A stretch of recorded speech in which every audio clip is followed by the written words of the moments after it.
founder Stanley Herzog, and it exists to promote quality Christ-centered K through 12 education nationwide.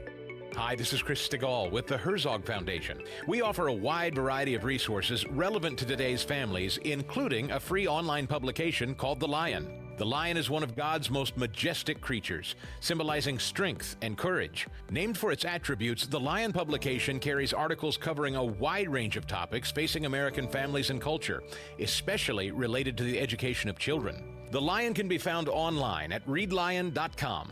That's READ lion.com. Sign up for The Lion at readlion.com and find dozens of must-read articles published every day. Visit readlion.com and subscribe for the weekly and daily digests so you never miss an article. Readlion.com. That's readlion.com.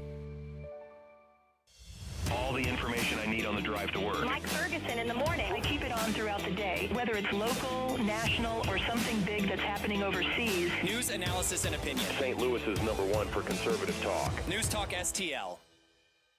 Tim Jones and Chris Arps in the afternoon. The 9 most terrifying words in the English language are, I'm from the government and I'm here to help. The more you remove voting from Election Day, the more opportunity you're offering for people to commit fraud. Are you not entertained? Are you not entertained? I think the Democrats are so short-sighted in this tactic they have now to just cheat at any cost to win elections. Nobody stands up. These people are crazy. I'm telling you, they're crazy. What are we doing wrong here? As a former leader in the House, I think you can put your finger on it. It's called leadership. We don't have it. Tim Jones and Chris Arps.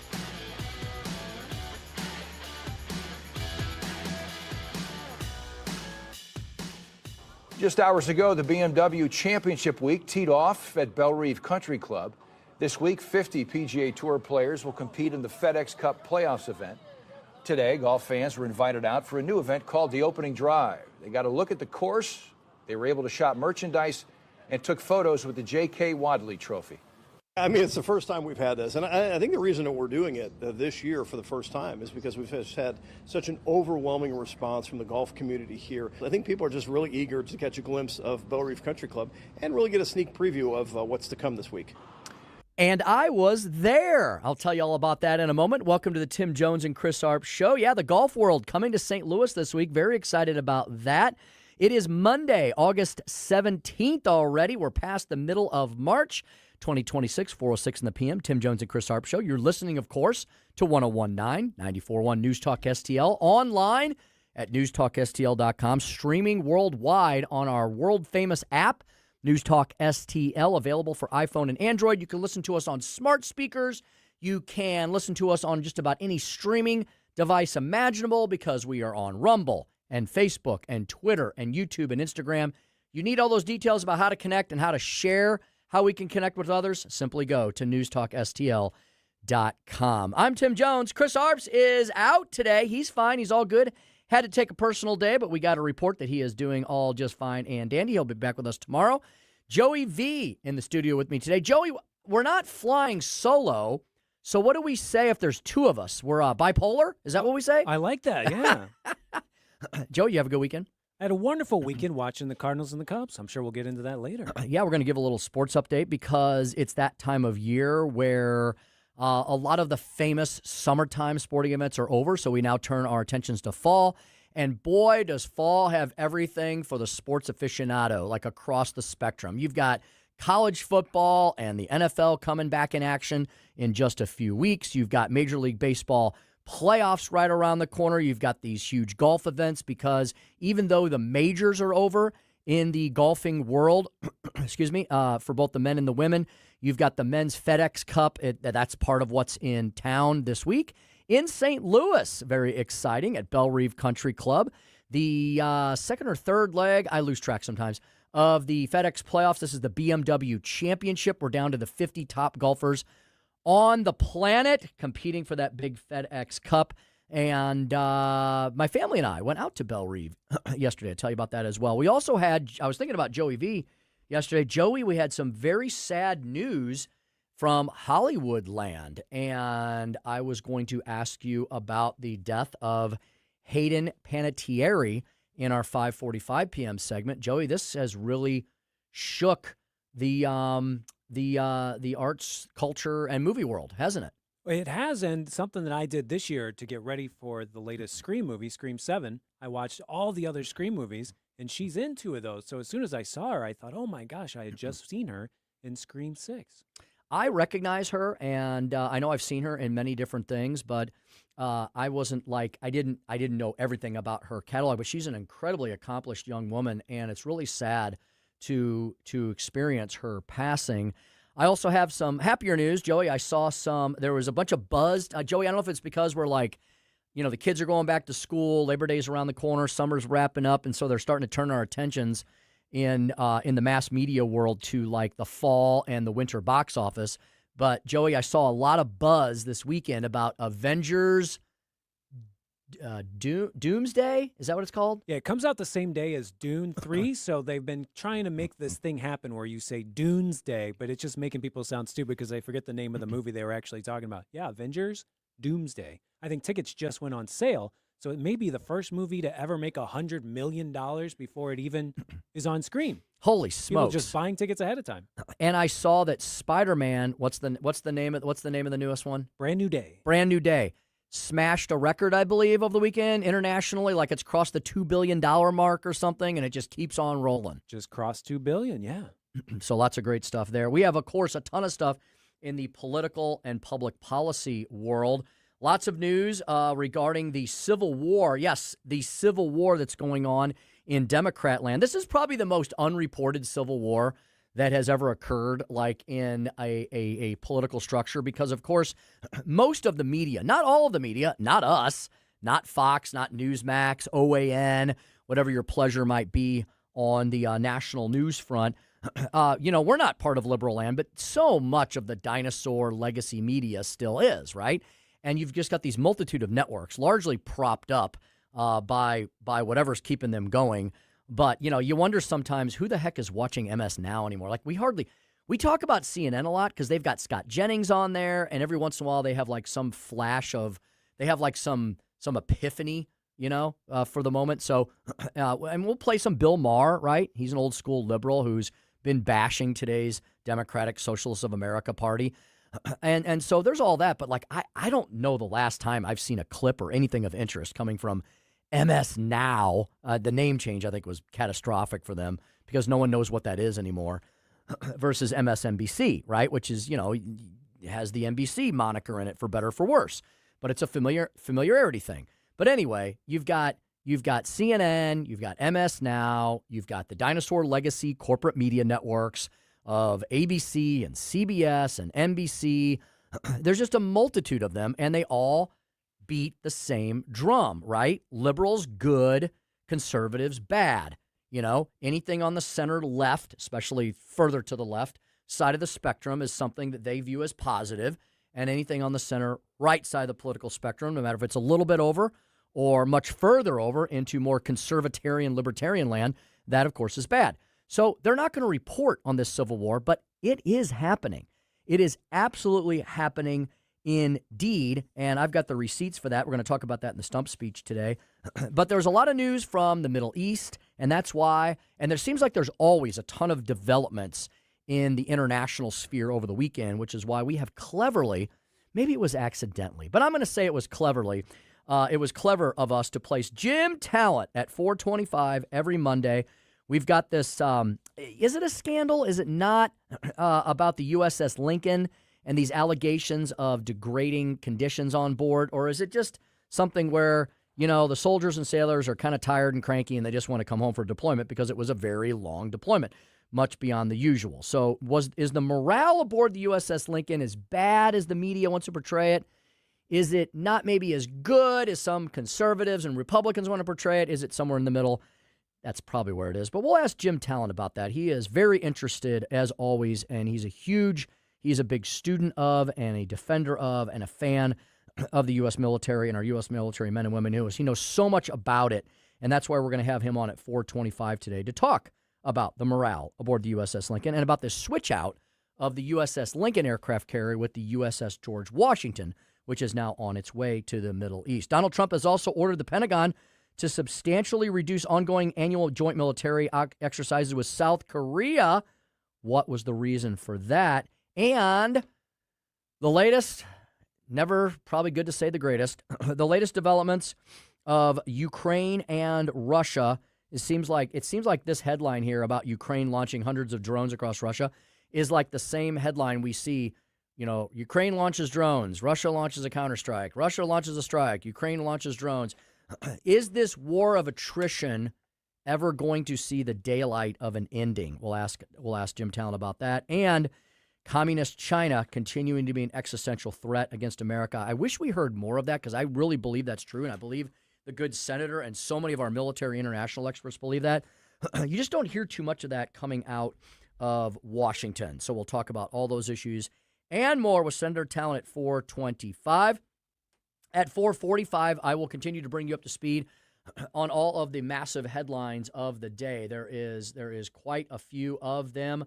The Democrats continue to struggle, like I said, internally with the Democrat Socialists of America. And depending on which Democrat you catch at which moment on the national news network shows, you're getting a different story. And see, that's why I say there is absolutely a civil war going on. Rahm Emanuel, who Chris will always tell you is the guy we should be concerned about as far as potentially winning a national election, he's an old school Democrat, right? He's trying to move the party back towards the middle and not let the DSA completely hijack it. He's a smooth cat. He is a smart guy. He was part of the ascendancy of Barack Obama. And so, he's a guy that knows how to win races and win them on the national level. But has his party sailed from him? Can he and John Fetterman, Bill Maher, and other provocateurs bring it back towards the middle? AOC, Alexandria Ocasio-Cortez, lots of 2028 buzz, presidential buzz around her. I think we've seen this coming. Anybody who's been paying attention, you've seen this coming for years. Ever since AOC broke on the scene and the media exalted her, I think she's believed part of that hype. She's developed part of that hype. She's a pretty good messenger in and of herself when she sticks on her core issues. Now, you get her in her international foreign policy and complicated economic issues, and she tends to stumble and fall. So it'll be interesting to see if she can go the Barack Obama route or if she's going to go the Kamala Harris route when it comes to being on the national stage. But she's trying to straddle the line between what she herself has called the silliness. Yeah, you ever think you'd hear that out of her mouth? The craziness, these are her words, not mine, of woke 1.0 versus woke 2.0. So she and others realize that economic issues are generally what continues to sell. No matter where you are on the philosophical spectrum, people are concerned about their own well-beings, as they should be, about their own homesteads, about their economic opportunities, about their futures. And so she and others realize the whole defund the police, men and girls sports and locker rooms, the wokeatocracy of critical race theory and DEI hiring and affirmative action on steroids was not popular with the American people. Open borders, right? So they're trying to move away from that while retaining part of their crazy-ass base that actually likes that stuff, but it's not sellable at this point on the national level. So they're trying to move to the economic issues. And then it'll be a war between the parties, the two major parties, as to who can sell the American people the best on their strategies indeed. So talk a little bit about that in the 445 segment. In the 506 segment, we'll have the Speaker Stump Speech. I was inspired. I love reading Todd Showalter's email updates that he sends out. You should subscribe to those if you haven't. Of course, he's the host of The Right Mind Show that our executive producer extraordinaire, Joey V, helps produce over the weekends. That's every Saturday at 5 o'clock, Joey, is that right? 5 o'clock. Yep, I got it. My memory's good on that. 5 o'clock Saturday night, The Right Mind Show. Todd's also an excellent nationally syndicated cartoonist. Very funny guy. He's got the gift of gab. He knows how to wordsmith, and he puts out an email update every week. And I get a lot of my ideas from my stump speech. I always give him credit. Todd, I'm not ripping you off, and I'm going to give him huge credit today because he had a stump speech that he had a soliloquy of his own that inspired today's Speaker Stump Speech. If you love the U.S., we must all help to clean up the Marxist mess. That's my headline. But Todd's was all about, cleaning up the bench, don't leaving it dirty. And so we have a responsibility to not only watch politics, not only know politics, not only keep up with politics and public policy, but if we want to preserve our country and have it available for the next 250 years as a nation of true freedom and liberty and upward mobility and forward progress in a good way, not progressivism in the leftist way, progress in the good way, then we have a responsibility to not only talk about these things and observe these things and comment on them, but we can't just be spectators, right? You're like, well, that's just the way it is. We have to get involved with these issues as well. So that'll be the Speaker's Stump Speech at 5:06. Susie Moore joining us at 5:25, Deputy Managing Editor at redstate.com, co-host of Mike Ferguson in the Morning, host of Red State Radio on Sundays. Mom and daughter, I saw this story actually, redstate.com. Mom and daughter forced to cover XXXY shirts at the WNBA. Talk about a woke league game featuring Sophie Cunningham. We'll ask Susie about that and more. And at 5:45, we'll have a little Friday Hollywood update on Monday. We talk movies with Joey, of course, on Fridays. And I heard, Joey, your movie review. I heard the full thing. I was listening like a listener on Friday. I was heading to the Cooking for Kids event down at the Ritz-Carlton, which was an excellent event for charity. I really enjoyed your movie review and you talking about how the food that was prepared and how they were doing it, and you suggesting that we should have a bucket of shrimp with us. That was making me hungry for seafood as I was in the car. So you did a great job. Oh, wonderful. Yeah, the Anthony Bourdain biopic comes out this Thursday in St. Louis, so take a look. I know you'll like it. It's just called Tony because he hasn't become Anthony yet. You got to start as a Tony, and then you become an Anthony later on. You earn the Anthony. That's correct. Indeed. Hey, I mentioned at the top of the show, and Joey played a great clip for us about the fact that the BMW Championship is returning to St. Louis, and I felt really old yesterday because, number one, I had my 17-and-a-half-year-old daughter with me, my wife, and we're walking Belle Reve. This was really cool. So the PGA, Belle Reve, they decided to do something really fun, and they had the course open yesterday for free. So you didn't need tickets. There wasn't, there was no tournament yesterday. There was actually golfers there. They had the Evans Scholars there, which is like a scholarship program for high school golf athletes, which is a really cool program. And some of the proceeds from the events this week will benefit the Evans Scholars. And the Evans Scholars were there. They played golf yesterday, and some of them were selling raffle tickets. But basically, you could walk in and you could kind of feel the excitement, right? Because you're like, oh, there's going to be a tournament this year. Man, when they come in, put these tournament sets up, I've been to Belle Reve before, and I've played the course when nothing's there, right? There's no stands, there's no merchandise tents. And then when you go there when all that stuff's there, it's like they've literally brought in a city and set it on top of a golf course. It's just amazing with the signage and the way yesterday the crowds were very, very, very, very low compared to what's going to be there later in the week. But there were still quite a few people there kind of checking the venue out. It's very relaxed. It's very quiet. You can look at the beautiful grounds. It was hot as Hades yesterday, so that may have helped discourage some folks from turning out. But they had the merchandise tent open. They had like all the BMW displays up. And as you're walking in, they had all the past champions of the BMW Championship all the way back to like 2007 or 2008. And the winner of the 2008 championship, the BMW Championship at Belle Reve was pictured there. It was Camilo Villegas. And I remember going there. I did not remember that was, 18 years ago? That made me feel really old. So it's really cool that it's back. The golf world will descend.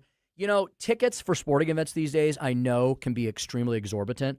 But I checked yesterday for like grounds passes, where you can go and you can stay for the whole day if you want, right? Sun up to sundown. The whole day the tournament's open. And they had grounds passes available, I think, for Thursdays or maybe Fridays rounds, for like $68. And I know for some that may be a lot of money for a sporting event, but with golf, like, it's an all-day affair. So you're definitely getting your money's worth. The weather's supposed to be much more delightful this week. They've got tons of concession stands. I saw they had free water stands set up courtesy of St. Luke's Hospital, which is right next door there. I'm just excited that the eyes of the golf world and beyond will be focused on St. Louis for a good reason this week. And these tournaments are usually put on without a hitch. I wish them all the best this week. I think it's going to be great. Top 50 golfers in the world. Scotty Scheffler walked away with it yesterday. That guy, I mean, I know, is it too early to compare him to like Tiger Woods? Scotty Scheffler's like winning everything, and he's winning it like by gigantic margins, like Tiger used to do back in the day. I know Scotty's a little bit of a quiet character. He's more surgical and technical. whereas Tiger Woods was like, man, that was like watching a marquee show every time he took to the I really miss Tiger not being on tour. So it's good for golf to have a couple superstars, right, to capture everybody's attention. So that's happening this week. Cardinals, I understand, are doing pretty well. Joey and I were kind of like not sure where the Cardinals were these days, but Joe Rush, Joey, says do not count the Cardinals out.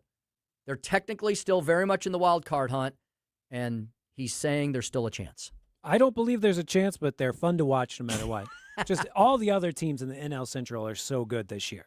Especially with the history-making 3-home run debut of Joshua Baez yesterday, which once again cements a St. Louis Cardinal in the record books. Yeah, on Saturday I was doing all my editing for this beautiful radio station, and I kept hearing my girl in the basement yelling, "What the F?" But she said the bad one, and she did it again, and then she said it again. I was like, what is going on? And she came upstairs and said, this new kid with the bad haircut, he's really good at baseball.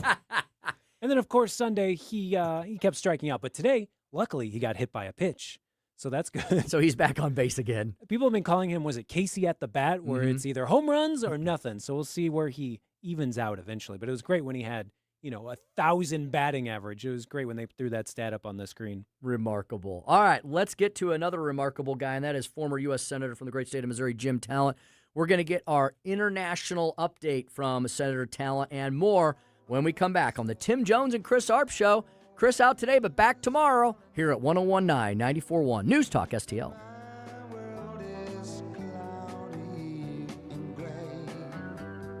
Tim Jones and Chris Arps, driving the leftist crazy all afternoon.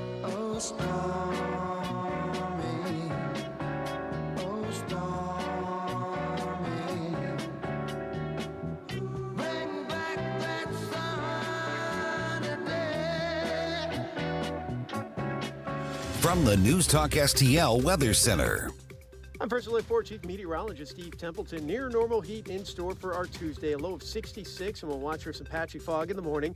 Partly to mostly sunny skies and a high of 88 in the afternoon. That is our normal high, so a normal hot day for Tuesday. Tuesday night after midnight into Wednesday morning, some scattered storms are likely. A lower chance of an isolated storm in the afternoon Wednesday, so better chances Wednesday morning. A low of 71, a high of 85 on Wednesday, and more humid. That's the latest from the First Alert 4 Weather Center. I'm Chief Meteorologist Steve Templeton. Freedom. Freedom is not just a patriotic slogan. It's what allows families to thrive, entrepreneurs to create jobs, and allows students to pursue their dreams, and of course, allows communities to grow stronger. So imagine a Missouri where hard work is rewarded, businesses can grow, parents can have more choices for their kids' education, and young people can build their future right here at home in the Show Me State. That's the vision driving Americans for Prosperity Missouri. We're working alongside citizens just like you all across the state to advance policies that expand opportunity, protect freedom, and remove barriers to success. Learn more at afpmissouri.com. Once again, that's afpmissouri.com. And be sure to connect with us on all of the social media platforms. Just do a search. Americans for Prosperity, Missouri. Tony Colombo here for Gutter Pros and Exteriors, your all-in-one service team that brings years of experience and quality that's affordable right to your doorstep. Christine and I discovered Gutter Pros and Exteriors when we bought our home and inherited a gutter problem. And they've also repaired siding damage on our home because along with gutter repair, gutter installation, and leaf protection, the Gutter Pros team are also the best for repairing other exterior damage, including fascia, soffit, and all siding repair and installation. Learn about all the ways Gutter Pros and Exteriors can help your home or business right now at gutterpros.com.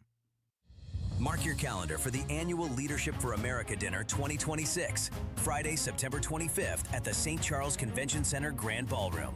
Join News Talk STL for an unforgettable evening featuring keynote speaker Nick Shirley, the independent journalist who exposed the alleged fraud in Minneapolis, plus additional speakers and guests.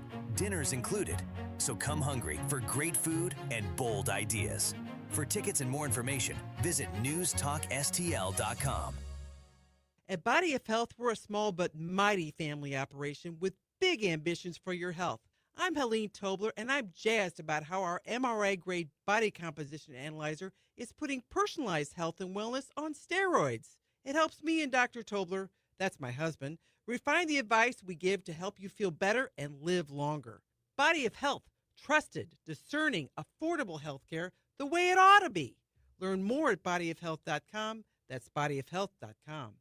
Yo, this is Vic. Vic for Vets is proudly honoring our veterans. Every Wednesday at 11:05, you'll hear about that day's honoree and their incredible service to our country. Hi, it's Ken. You want to nominate a veteran? Send their name, service information, and story to me, Ken, at newstalkstl.com. Brought to you by Heroes Care, Alamo Military Collectibles, Gemini Wealth Group, Michael's Funeral Home, and Freddie's Market. Together, let's celebrate the heroes in our community. Vic for Vets, where honor meets gratitude. This hour of Jones and Arps is brought to you by Stifel. Contact your Stifel financial advisor at stifel.com. That's STIFEL.com.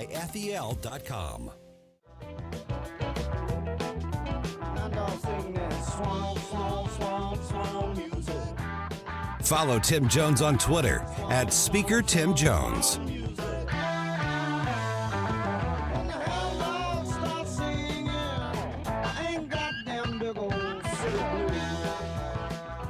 Admiral Mullen, just your reaction to what you've seen and the deployment 200 days without a port call? Historically, we've been able to typically go to a port to take a break, do maintenance, and then come back online. Even back in Vietnam timeframe, we did that. The problem right now is in the AOR, the places we would do that, Bahrain, in the theater, Bahrain, or in the United Arab Emirates, those are targeted right now. Former U.S. Senator Jim Talent and chairman of the Reagan Institute. I'm watching this and just wondering, who's running the show. This Jim Talent segment is brought to you by Royal Banks of Missouri. Welcome back to the program. Former U.S. Senator Jim Talent, chairman of the Reagan Institute's National Leadership Council. Senator Talent, great to have you today. Good to be with you, Tim. Senator, just an aside here, that clip there from, that's not Margaret Brennan, that's the other one, Martha Raddatz.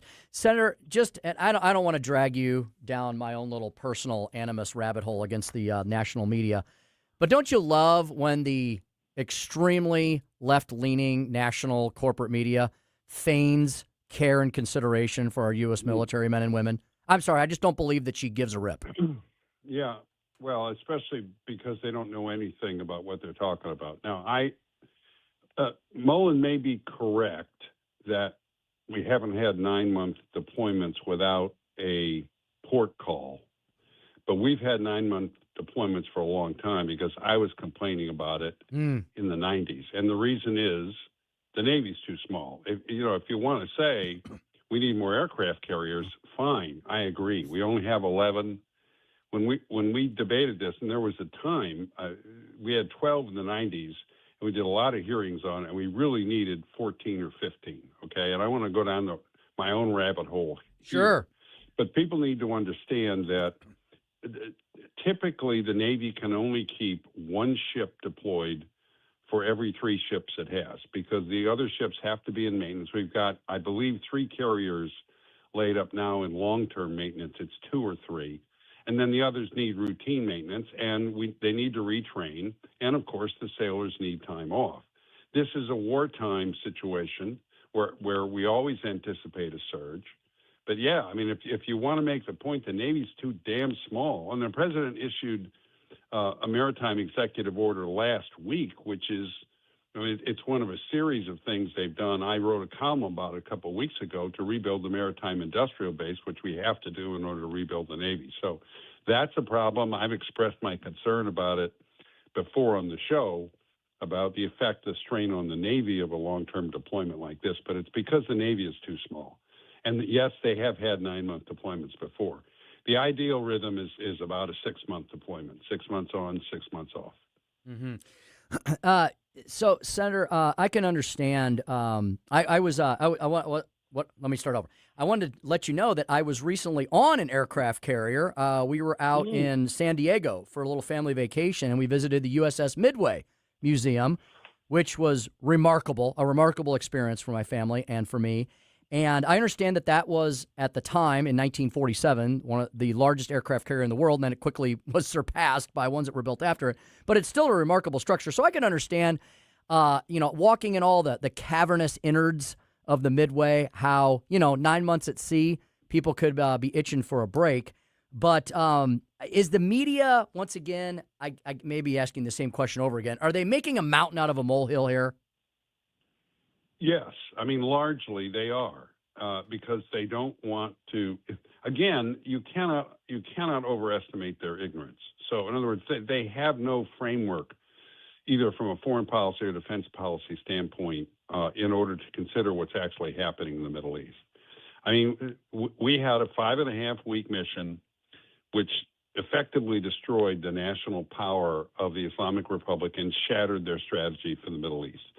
Since then, and because they realized the situation they were in, they have used what leverage they have over the strait in an attempt to get money out of us and other countries so they can rebuild. And of course, we haven't given them that. And now we have a blockade mission, which is not that onerous. It's just that they have to be on station because we don't have enough aircraft carriers. We have a blockade mission. They're losing $500 million a day. And they thought they could push oil prices up to 120, 140. I heard some speculations at 200.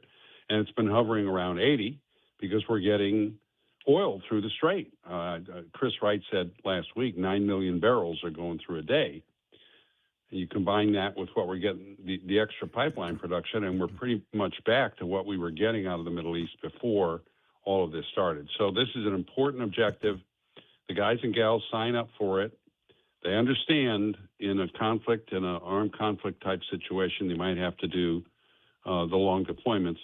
We've let them down, but we've let them down by not having enough ships, not because of this particular mission. Mm-hmm. Senator, I looked up West Texas crude. Right now, it is $84 a barrel. Gas prices have largely leveled off. The media largely does not have that talking point. Yes, they're a little higher than we would expect, but to your point, at the height of the conflict, they were over $110 dollars per barrel, and the world is realizing, thankfully, that it cannot let Iran hold the world hostage. So we're coming up with other ways that will be long-term fixes, so we may not have to deal with them ever again, which is wonderful. Senator, unfortunately, the president is trying to proceed with pursuing really good public policy, right? Like getting rid of the threat of Iran, but there's this political specter of the midterm elections now directly looming over us. How do you balance those two priorities? Because you don't want to be out of power or hurt your ability to wield power, but yet you want to do the right thing on the international stage regarding this conflict. Well, the president said recently he's not factoring in the midterms into his equation, and I think that's the right decision to make given the importance of this mission to the security of the American people, and then the possibility of a future where the Middle East is no longer a threat, and we no longer have to be as postured as heavily there. But, I've said for years, Tim, that the president is always and everywhere a political actor because he's the chief executive in a republic, and so he has to take public opinion into mind. There are people who speculated that's one reason we haven't hit them again. I don't believe so in this case. I think the president likes the rhythm of this. We're throttling them. Every day they go, they dig their own hole deeper and make the fall of the regime more and more inevitable, if not imminent. And he's holding back, I think, because he's saying to them, we're going to nail you as we did before if you strike at us. In other words, if we hit them, then we've lost hitting them as a deterrent against them hitting us. So that's the rhythm I think he's working on. But I have never blamed presidents for taking real political considerations into account in the decisions they make because they're political actors. I mean, so was I, Tim. So were you, right? Mm-hmm. When you were the speaker, you had to take into account the political sustainability of the things that you were thinking of doing, right? Mm-hmm. Absolutely. Yep. There's always a political calculus to every has to be public policy decision. You're right. Senator, another thing that has been in the news that the media has almost delightfully feasted upon. It's amazing how much they cheer against the United States. I don't want them to cheer. I just want them to be objective, right? But it seems like they're always cheering against the U.S. This issue of where our the level of our munitions is. Do we have enough munitions? Do we not have enough munitions? So I have a two-part question. What say you as to that overall criticism as to our level of munitions and whether that concern is, of heightened concern or just something we have to keep an eye on? And secondly, with Republicans and Donald Trump at the helm for the last 2 years, have they been able to put as much as needed into defense budgets so we are able to rejuvenate these stockpiles? Yeah, it is an irony to criticize the administration for this when they are rebuilding. They've initiated policies to rebuild the defense industrial base like I've never seen in the 35 years I've been involved in Washington, including munitions. I think the amount was, I want to say $50 billion that they put into this. The problem again is the defense industrial base isn't strong enough. We have too many sole source suppliers. It's not resilient enough, and we don't have enough producers of the energetics. Those are the things, the sort of the precursors to make the thing explode, right? And we're too reliant on foreign suppliers. So they're building that up. The Office of Industrial Policy is very active.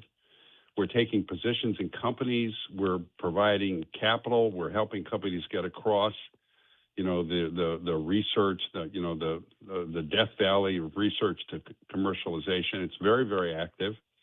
I could go on and on about that. Now, in terms of the actual question, munitions, we don't have enough munitions for armed conflict with China in Indo-PACOM. We didn't before the war. We don't now. And that's one of the big problems is in the opening days of such a conflict, we would have to use a lot of munitions. We would lose ships. They would use munitions. They would lose ships. They can replace those quickly, and we can't. We have enough to do this mission. What we need more of, or what we need, is the capability to shoot down short-range attack drones. We're fine if they send the drones, from Iran to Jordan and places like that, because we can get them with the F-15s. We can shoot them down with rockets from fighters. But we don't have the time to do that when they shoot at something in the Gulf or when they shoot at one of our bases that's close to them. But, Tim, we didn't have that capability before the war. Mm-hmm. It's not that we're running out. It's that we're behind in terms of we haven't adapted quickly enough to drone warfare. Again, if you want to criticize for that. Mm-hmm. But they're trying to make up ground in that area as quickly as they can. I guess if I wanted to criticize the president, maybe a good question to ask him was, have you been cooperating with Ukraine on this, as President Zelensky offered, I think, back in the spring? What is happening, if you are, as a result of that? And if we're not, do you regret not taking him up on his offer? Now, that's a fair question to ask the president, because the Ukrainians, of course, are advanced in drone warfare and anti-drone warfare. Mm-hmm. Mm-hmm. This is why I say they don't know enough to be able to ask a question like that. It's extremely frustrating when you're being interviewed by these people. I don't know if you had that experience where they're obviously trying to get you, and Yes. they don't know enough to ask a sensible question. You see this in Rubio's reactions all the time, Mm-hmm. don't you? Yeah, they want to tell a narrative, right? They want to pull out of you the answer that fits whatever storyline they're trying to tell during their 1 hour program. So they really don't care what the actual answer to the actual question, question is. And so they're trying to get you, but it's so sophomoric very often. And then again, okay, if they're concerned about munitions or the defense industrial base, why don't they start asking the Democrats some questions about why they're not advancing the supplemental and the other measures that we're using to try and fund the Department of War? I mean, hey, if you're worried about it, go after the people who are blocking it. So, indeed. Yeah, no, I've said from the beginning, we had the munitions to do this. It was extremely effective. But war often shows you shortfalls in your capabilities. And what this war is showing is, hey, we've really got to get on top of drone warfare, both offensively and defensively. Yeah, amen. We're speaking with former U.S. Senator, Chairman of the Reagan Institute's National Leadership Council, Senator Jim Talent. Senator, I got time for one more topic, and since you were talking about it, I want to ask you to extrapolate a little bit more on what occurred over the last few days, which was Ukraine launching one of its largest attacks of the war. Russia even admitting that hundreds of drones targeted Moscow itself overnight, with 6 fatalities in the capital city of Mother Russia and the southern Rostov region. 5 people killed in strikes across Ukraine. Senator, what is the significance of that attack by Ukraine? Well, it's putting additional pressure on Putin to find an exit ramp for the war. Now, so far, he's showing no signs of doing that. I don't think that Russia can win this. In fact, I would be very surprised if Russia can win this on the ground. They have been effective recently. I'm talking about you're right about Ukraine being effective in attacking. And one of the reasons is because we have loosened the rules of engagement on the systems we gave them, so they can now actually attack Russia in Russian territory, which Biden would not let them do. My concern there is, and it's similar to what I was just mentioning with regard to us, in their case, it's a lack of interceptors and missile defense and drone defense systems. In other words, Russia is attacking them effectively also. So this is a situation where both sides are able to hit the other side, but not able to defend as effectively as they want to. And it certainly points going forward to the need for things like, remember the president's Golden Dome plan, which they're working on. We need better missile defense, especially since the Russians, it's pretty clear they have a deal with the North Koreans, and we don't know what the Russians are giving the North Koreans, but it's quite possible they're giving them technology which will make their targeting on their missile systems better. So we have to move ahead with defense for our forces and also defense for the homeland. And again, the administration is pushing all those angles. They've had a fair amount of bipartisan support on a lot of that. But right now, the Democrats are just in an oppose everything mode. See, they're responding to political incentives too, Tim. Yes. Well, we've identified, I think, what needs to happen, and we'll continue to monitor it to see if it does. Senator, thank you so much for the time, the insight, and all the great analysis, as always. Always great to kick off the week with you. It really is, Tim. Thanks. Thank you very much. Jim Talent on Twitter X. The guy knows everything about international foreign policy and national security. And more. He's a great way to kick off the show on a Monday indeed. All right, when we come back, what are the other big headlines around the country? How about a look at the Senate races, the all-important U.S. Senate races? The House, many say, is at risk of flipping to the Democrats. Not so sure about the Senate side. I'll tell you about some of those key races and more of the big headlines that came out of the weekend and this morning when we come back here on the Tim Jones and Chris Arps Show, 101.9 94.1. This is News Talk STL.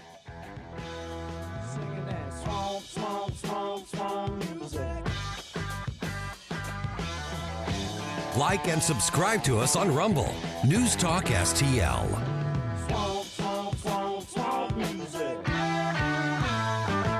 From the News Talk STL Weather Center. I'm First Alert 4 Chief Meteorologist Steve Templeton. Near normal heat in store for our Tuesday. A low of 66, and we'll watch for some patchy fog in the morning. Partly to mostly sunny skies and a high of 88 in the afternoon. That is our normal high, so a normal hot day for Tuesday. Tuesday night after midnight into Wednesday morning, some scattered storms are likely. A lower chance of an isolated storm in the afternoon Wednesday, so better chances Wednesday morning. A low of 71, a high of 85 on Wednesday, and more humid. That's the latest from the First Alert 4 Weather Center. I'm Chief Meteorologist Steve Templeton. On the next Larry Connors USA. The story behind the story, 1969, the most famous concert in history, Woodstock. Larry Connors USA. Now weeknights 6 until 8 on News Talk STL. Hey, let me ask you, is 2026 the year you finally buy that home? If it is, Royal Banks of Missouri is the kind of place you want on your side. Their mortgage team doesn't just hand you a rate and send you on your way. They actually walk with you through the whole process. And that matters because there's no call center. There's no out-of-town decision maker. You're dealing with local people who know this market and are working for you. Now, maybe you're already in your home and you've been thinking about making it better, a backyard upgrade, a patio, maybe finally taking your family trip you've been putting off. That's where a Royal Banks of Missouri home equity line of credit comes in. It gives you the flexibility to use the value you've already built in your home to actually enjoy your life a little more. It's simple, it's convenient, and it gives you peace of mind. Give Royal Banks of Missouri a call at 314-212-1500, or you can visit them online at royalbanksofmo.com to get started. Royal Banks of Missouri, investing in our communities one client at a time. Member FDIC, equal housing lender. Rhino Shield is engineered to outlast paint, formulated to outsmart the elements. Rain or shine, sleet or snow, mold or mildew. Our home exterior coatings intelligently designed to stand up to Mother Nature. Call 877-25-RHINO or 877-25rhino.com. When insurance companies know you're represented by Under Law, they know Under is not going to let you be pushed around. Their reputation is built on years of courtroom battles. If you suffer an injury or damage to your property, serve the insurance company notice. You have Under Law on your side. A St. Louis firm you can trust to protect you at every term. Don't settle for less. You want to win? Believe me, Under wins. Under, O-N-D-E-R, underlaw.com. Hey, Columbo here for Rockwood Charcoal. Rockwood is made from 100% pure Missouri oak and hickory, so you're cooking with the best and supporting local industry and a local business all at once. There's over 100 area Rockwood retailers. Find yours at rockwoodcharcoal.com. Hey, it's Tony Columbo. Join us every Wednesday at 3 p.m. as we take a break from the chaotic news cycle and have some fun with Skip Weber and Mark Close when we open Close's Cabinet. Brought to you by Weber Chevrolet. Check out what's happening at all 3 locations by going to weberchevrolet.com. This hour of Jones and Arps is brought to you by Stifel. Contact your Stifel financial advisor at stifel.com. That's STIFEL.com.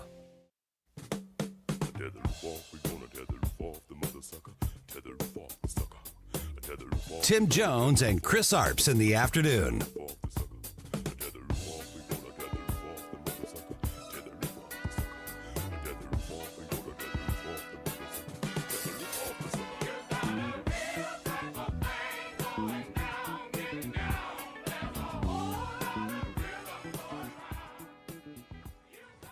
Do Democratic Socialists belong in the Democratic Party, Leader Jeffries? Well, what I can say is that I do not support defunding the police. I do not support open borders. I do not support abolishing the Senate. We're focused on actually solving problems that hardworking American taxpayers want us to solve, which is to lower the high cost of living in a situation where life is far too expensive in this country. That's the Democratic agenda. That's what House Democrats are fighting to achieve. Do you think, though, that there is room in the Democratic Party under the tent of the Democratic Party for Democratic Socialists? Is it big enough? Well, listen, I don't support the DSA agenda as has been articulated by the DSA itself. You know, if that doesn't prove my point I was making earlier about the Civil War in the Democratic Party, I'm not sure what does. Joey, could we play just the first few seconds of that clip where Jeffries was detailing the things he doesn't support? Just the first few seconds here. I'll tell you when to stop it there, if you can just fire that. Well, what again. I can say is that I do not support defunding the police. I do not support open borders. I do not support abolishing the Senate. Okay. You did. You absolutely did. You absolutely did, Hakeem Jeffries, and all of your Democratic dysfunctional, dimwits there. You did support defunding the police. If you didn't, then who did, right? Those weren't Republicans or libertarians or conservatives supporting defunding the police. Republicans didn't have an open borders platform under Joe Biden and Kamala Harris, the border czar. And it's not Republicans that are calling for abolishing the Senate and packing the court. He didn't mention, I don't think he mentioned the packing the court thing, but abolishing the Senate is something, well, that's something the DSA just came up with. But as far as defunding the police and open borders, yes, you did, Hakeem Jeffries. And if you didn't explicitly support, if you didn't say, then your people were, and you're the leader of those people, right? I mean, don't you love Democrats? They never want to be responsible for anything that any of them have ever said about what they stand for, right? It's always, that other guy said, she's crazy. Oh, that guy, he's out to lunch. Well, at some point when everybody in the party is espousing the same thing, which they absolutely were, go back and look at all the clips where Kamala Harris, who was the presidential nominee, right, without having a vote cast, different story for another day, but she became well, the Party of Democracy selected, not elected, Kamala Harris to be their nominee. But when she was asked about defunding the police, go back and look at her answers. She never says, I am not in favor of defunding the police. She basically says, well, whatever. She'd probably pull out a Venn diagram and say, well, in this new day and age where, we like to, what was her little phrase about, what may be, better yet than what may be or whatever it was. She would never say she was not in favor of, she would, are you in favor of defunding the police, Madam Vice President? And she would always dance around and talk about reimagining the police or coming up with better alternatives for the police. So they were in favor of, if they weren't the party that was asking for that, then what party was? And this was before the rise of the DSA. Open borders? We had the most open border ever under the Biden administration. And so now Hakeem Jeffries has found like the craziest. So he's like, well, okay, if they won't buy what I'm saying on defunding the police and open borders, well, I definitely never said I want to abolish the Senate. Well, you hadn't gotten there yet, but you might have gotten there. And then the DSA comes out with this platform basically encapsulating most of the crazy crap that you either explicitly endorsed or implicitly always let just go by the wayside as you whistled past the graveyard, and you never push back on it. Well, I don't know what party did, Hakeem Jeffries. So now it's interesting. He, right there in that clip on Kristen Welker's show on NBC Meet the Depressed on Sunday morning, he specifically pointed out to you, if you were listening even half, with any sort of attention, that there is a huge divide between this new crowd of Democratic Socialists who are winning. They're not winning elections, folks, as Democratic Socialists of America. I mean, yeah, they're labeling themselves that, but they're running under the Democratic Party. They're not running under a third party, whereby they would be losing elections, most likely, right? So they're running as Democrats. So Hakeem Jeffries, you do have Democrats, and they can call themselves Democratic Socialists, Democratic Marxists, Democratic Communists, newly repackaged Democrats. I really don't care. But you have Democrats running on defunding the police, open borders, abolishing the Senate, packing the court, eliminating the Electoral College, et cetera, and so forth, and they're winning. So I'm not sure what party you think you're the leader of, but you've got some real issues, and you're going to have even more issues if, God forbid, the Democrats do get a majority, because then a big chunk of that majority is going to be these Democratic Socialists of America. They're not winning everywhere, but they're winning enough. Now, do they ever get to any sort of critical mass, right? So, like, for instance, for everyone they gain, they may be losing someone sort of like AOC, not because she doesn't believe in that stuff, because I think she does, but politically she knows she doesn't have a chance. I don't know that she has a chance anyway, but she is correct in the calculus that, thank goodness, a majority of Americans, I think a large majority of Americans, the totality of Americans, are not in favor of the DSA's platform and hopefully never will be. I hope this fad is the latest fad that eventually goes away quicker than later. Because, yes, the idea of defunding the police, that was a horrible period in time. It caused a lot of chaos. It caused a lot of mayhem. It caused a lot of destruction. It caused a lot of death. Caused a lot of violence. I'm hoping that's in our rearview mirror. Open borders, for the moment, is in our rearview mirror. But could these things come back? That's the problem. And so AOC knows right now they're not popular with the majority of Americans. So even running in a Democratic primary, she's got to be careful about how far to the left she actually goes to embrace these things. So that clip there showed you there absolutely is a civil war. Hakeem Jeffries is trying to straddle the line. And, hey, he's no Barack Obama, so I'm not sure he's doing it that well at all. When we come back, second hour of the program, straight ahead, Speaker's stump speech. If you love the U.S., we must all help clean up the Marxist mess, followed by Susie Moore and a little Hollywood show, arts, culture, movie, and life update here on the Tim Jones and Chris Arps Show. That'll be at 5:45 before we turn you over to Larry Connors USA here at 101.9 94.1 News Talk STL.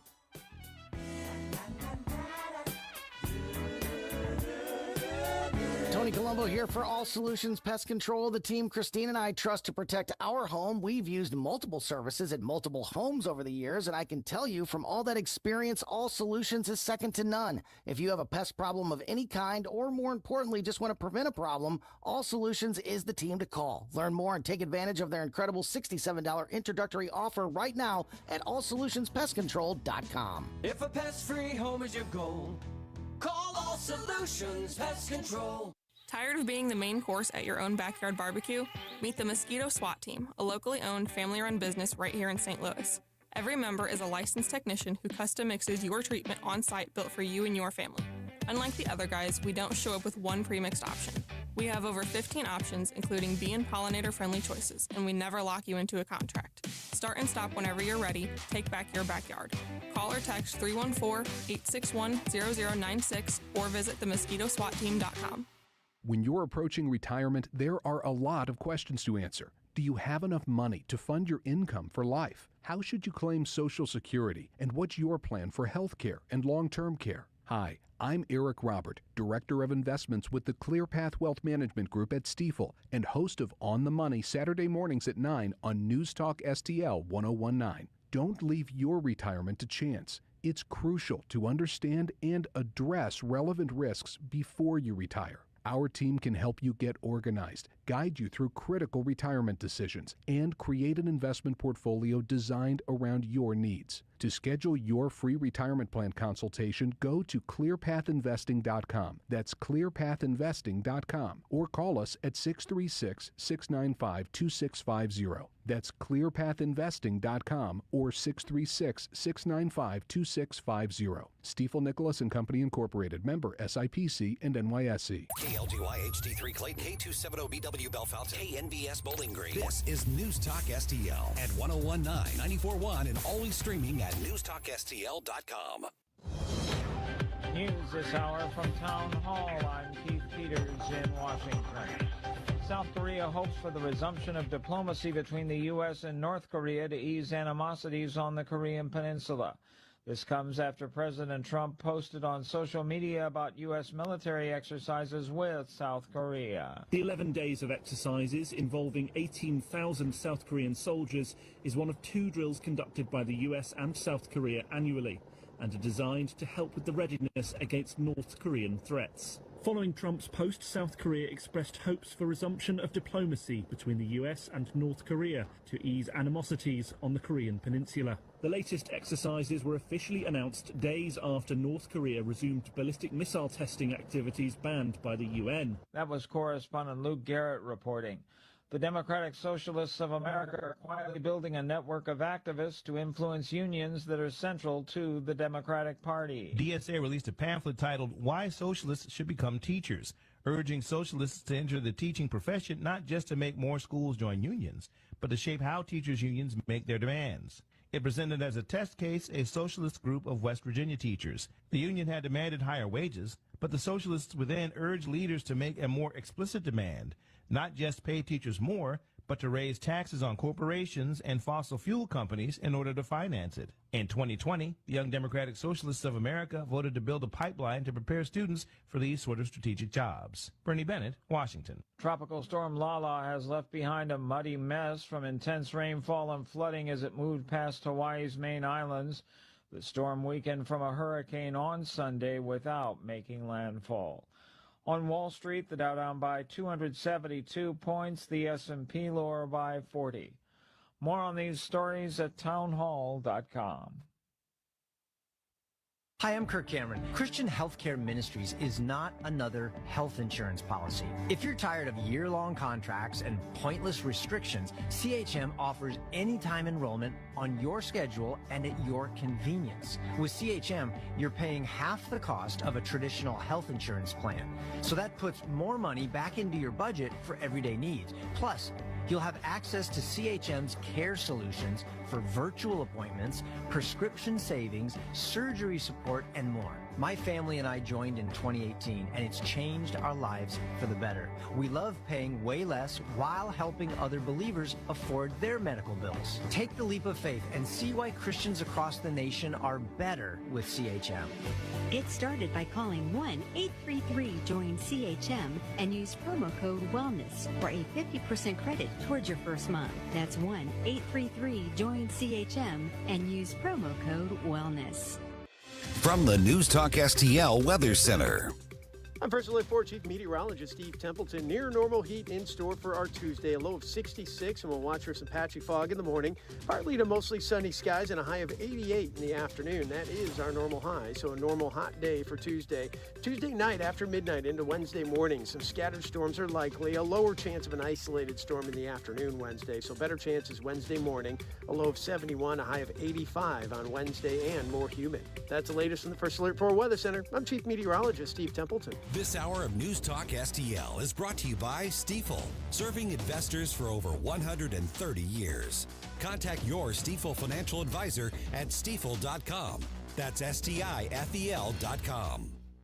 Hey, your business already has the data, but it's scattered everywhere. Prism.ai brings information from your systems all together. Talking to your business in plain English. Go to Prism.ai. Complete a quick 2 to 3 minute qualification, then book a conversation. And PRI Global will help you create a program custom designed around your business.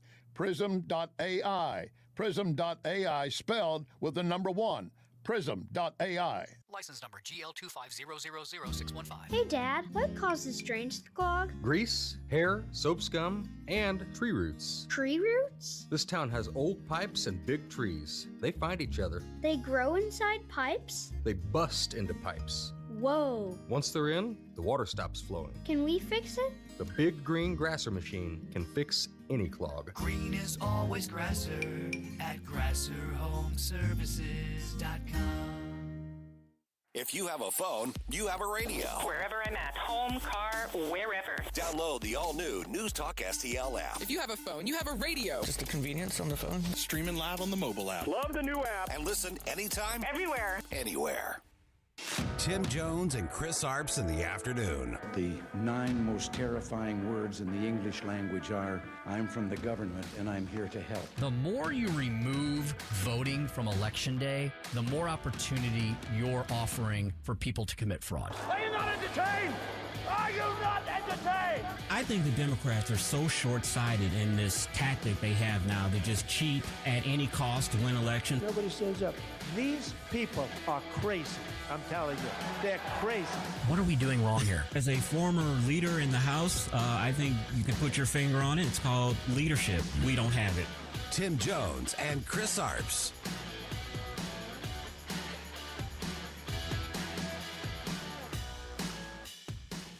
And this country and this district moves forward. We do not move backwards, but the onus is on us to remind voters what's at stake here, to remind voters what's at stake for the Commonwealth of Virginia.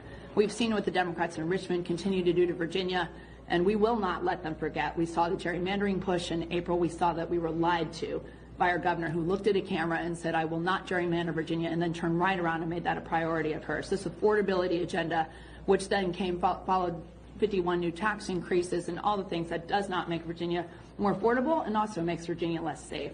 So there are some real important issues at stake right now, but the Republicans are delivering on security and prosperity.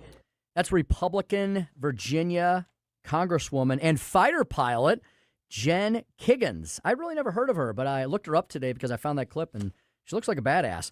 Discussing how the Republican Party is delivering while the Dems keep lying. That is true indeed. Don't believe the latest corrupt, rotten goods that they're trying to sell you. Welcome back to the Tim Jones and Chris Arps Show. It is right now 5:07 in the p.m. here on a Manic Monday show. Indeed, it's going very quickly, indeed for sure. I want to welcome you back to the program. Chris is out today dealing with a little personal matter. Everything's fine. He's all good. He will be back in the saddle with Joey V and I tomorrow. I'm here. Producer Joey V is here. You're here. Thanks for joining us. I got a couple of quick announcements for you before we get to the Speaker Stump Speech, which will be in just a moment. The annual, can you believe it? It's already here. The annual St. Louis County Lincoln Reagan Day dinner is here once again. It has been a year since the last one. It seems like it was just yesterday. Join us once again with all of your favorite St. Louis County Republicans and beyond. This is a huge event. It attracts many of the Republican conservative leaders of the region because it's in St. Louis County. It's a big affair. It's at River City Casino in their beautiful giant ballroom. They have really good food there, too, I'll tell you. Join us on Saturday, September 19th at River City Casino for the annual St. Louis County Lincoln Reagan Day dinner. The keynote speaker, you've heard him here often on our program, Newsmax personality, really fun guy, got a lot of St. Louis connections, Rob Carson. Full night of fun and information, state and local officials, candidates, conservative thought leaders. Make sure you turn out right before the very important general election, where we have important things like Amendment 3, which is a significant pro-life amendment to protect women and children from the abortion death cult and the transgender mutilation industry. Got to vote for Amendment 3, folks. There will be a lot of, speechifying about that at the St. Louis County Lincoln Reagan Day dinner. Dinner and program, check this out. It's only $75. All you got to do is contact Renee Artman. Renee Artman at hotmail.com, or she's at 314-398-6667. If you missed that, you can always contact us here at the radio station, and we'll be happy to help you out. Finally, right after that is Paul Kurtman's Leadership for America dinner. I'm very proud to help Paul Kurtman with that. Join all of us for the Leadership for America dinner 2026. You've been to Paul Kurtman's dinners before. They're absolutely fantastic. We did a huge one a few years ago with Don Jr. and Seth Dillon from the Babylon Bee. Just a great, great event. Paul always puts on top-notch events. This one is featuring the one and only international superstar Nick Shirley as the keynote speaker. It's in St. Charles at the Convention Center in the Grand Ballroom. He's that independent journalist, Nick Shirley is, who exposed the alleged the billions of dollars of alleged fraud in Minneapolis and all across the country. Other VIP-level speakers will be announced soon. I'll be helping Paul with the MC duties. There's all sorts of events. There's the main dinner, which you can come to, which we'd love to have you at. Fill the room. There's also VIP stuff and special opportunities to meet Nick Shirley before the main program. All of that is at newstalkstl.com. I know some folks personally who have bought some of the VIP packages because they're super excited to see Paul Kurtman back in action, along with all of us here at News Talk STL, and especially to hear from Nick Shirley. I was at the St. Charles County Convention Center this weekend with the Heritage Action Sentinel Summit. I spoke on a legislative panel. Huge group of conservative warriors from all over the state and all over the country. I met folks there from Pennsylvania and from, I think there was somebody there from Ohio and Virginia. It was really cool that they all came to St. Louis, and some of our state reps were there. I spoke with a little legislative update, how to best make friends, influence friends, and not make enemies in Jefferson City. How to get to your favorite Republican legislator and convince them to move conservative priorities. So I want to thank the Heritage Action folks for having me. It was really fantastic. Susie Moore joining us at 5:25. Joey V and I are going to talk about some of the one of the sad headlines from the weekend, which was Hayden Panettiere, 36 years old, passed away. I know I did look into her story a little bit, and she did struggle with some alleged some mental health kind of issues and some of those kind of demons that she fought. So unfortunately, a very untimely passing of quite an accomplished actor, only at the age of 36. Very sad indeed. So we will miss her. Also have some positive news. I was seeing some buzz about some of the movies coming out later this fall and winter. So maybe we get a little update from Joey, like where we are on Oscar watch. Like what are the big movies that have already come out that are going to be the big Oscar buzz early next spring? What are the big award winners, potential award winners for this year, and what might yet contend that's still scheduled to be released. All right, without further ado, let's get in to today's Speaker's Stump Speech. Listen to me, listen to me. I'm very consistent. I'm a very stable genius. It's time for the Speaker's Stump Speech, sponsored by Hanson's Tree Service at hansonstree.com. And I think we should all appreciate really how lucky we are to be Mainers.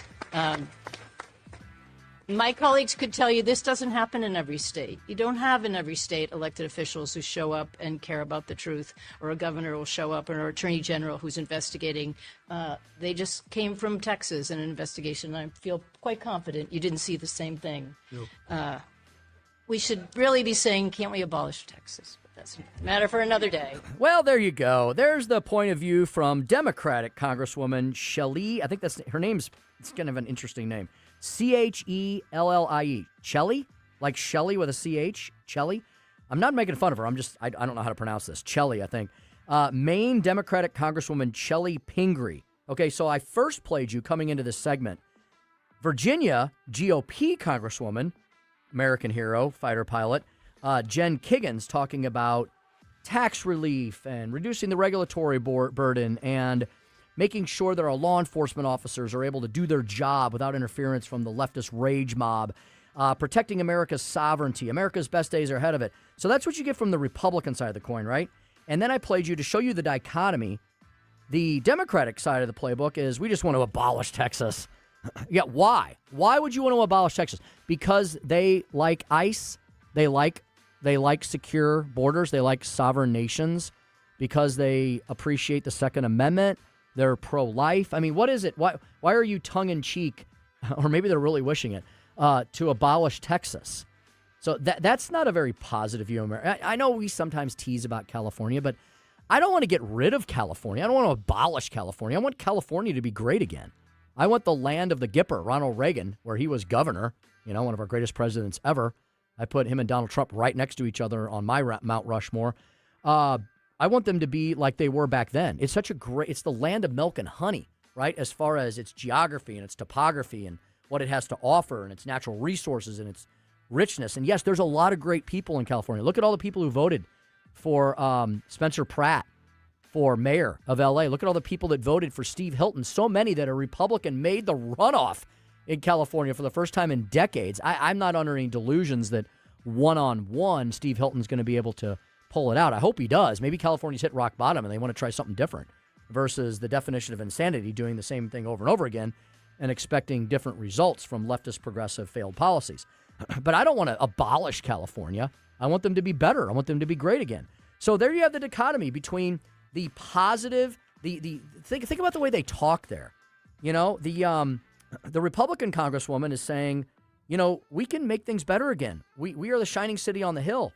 We just got to vote for the party that believes in secure borders, the party that believes in funding the police, the party that believes that men don't belong in women's locker rooms or playing in girls' sports. That we can solve these problems and then we can provide tax relief and provide opportunity for people, and America's best days are ahead of it, versus this doom and gloomer Democratic Congresswoman, Chellie Pingree, stating we should abolish Texas. Well, there's the two parties side by side, folks, for you, and that's why the Speaker's stump speech today is, if you love the U.S., we all must help clean up the Marxist mess. Inspired by Todd Showalter. Todd puts out a great newsletter, great email newsletter every week. Get Todd. Get Todd, the Get Todd Weekly by Todd Showalter. Independent satire, cartoons, and commentary. I get the Get Todd every week. You should as well. All you got to do is subscribe to it. This week, Todd's message was, don't leave a mess on the bench. Mine is, we got to help clean up the mess, and that's kind of what he's getting to here. But this is what Todd says. Every gym has rules. Some of those rules are posted on the wall, like no grunting and please wear shoes. The latter apparently become necessary after an incident involving a man named Kyle. But there is one unwritten rule that every civilized person understands when you have finished using the bench press, right? When you go to a gym or to the YMCA or whatever, if you go to the weight area, the weight room, right, where you're going to pump the iron, they have benches everywhere, right? They have benches for all kinds of things. They have benches for sitting on and doing curls or doing presses.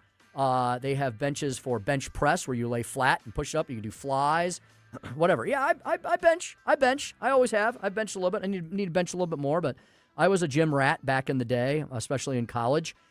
So when you use the bench, you tend to get sweaty on the bench. And even if you don't, the common